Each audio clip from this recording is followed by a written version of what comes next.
গতকালকে মধ্যরাত্রে আনুমানিক 1:05 আওয়ার্সে হঠাৎ করে আমাদের কন্ট্রোল রুম থেকে একটা কল আছে, কামেশ্বর সঞ্জয় কলোনি রাস্তার ঠিক উল্টো দিকে একটা মারাত্মক অ্যাক্সিডেন্ট হয়। তো আমরা অ্যাকর্ডিংলি গেলাম, গিয়ে দেখি একটা ছেলে একটা বাইক রাস্তার মধ্যে পড়েছিল এবং একটা ক্যাজুয়ালিটি, একটা লোক খুব মারাত্মক ইনজুরি অবস্থাতে উনি পড়েছিল রাস্তার মধ্যে।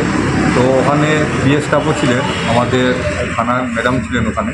তো আমরা গেলাম, ক্যাজুয়ালিটি রেস্কিউ করলাম এবং ধর্মনগর হসপিটালে শিফট করে দিলাম।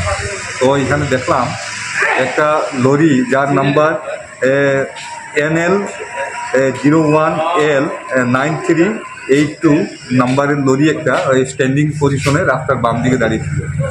তো বাইকটা সজুরে এসে পেছন থেকে ধাক্কা মারে, তাতে বাইক রাইডারের খুব সিরিয়াস ইনজুর হয়। বাইকের নাম্বার হচ্ছে CR05B 9683 নাম্বারের বাইকটা ঠিক ট্রাকের পেছনেই পড়েছিল বাইকটা। আর বাইকের পাশেই এই আমাদের যে ক্যাজুয়ালিটি উনি পড়েছিল মারাত্মক ইনজুরি অবস্থাতে। তো ওনার নাম হচ্ছে, বাইক রাইডারের নাম হচ্ছে মিশু নাথ, বয়স 22 বছর।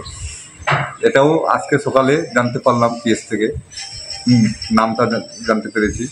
তো ওনাকে শিফট করার পর আজকে খবর পেলাম, পিএসে ফোন করেছিলাম, তো ওরা বললেন উনি নাকি মারা গেছেন।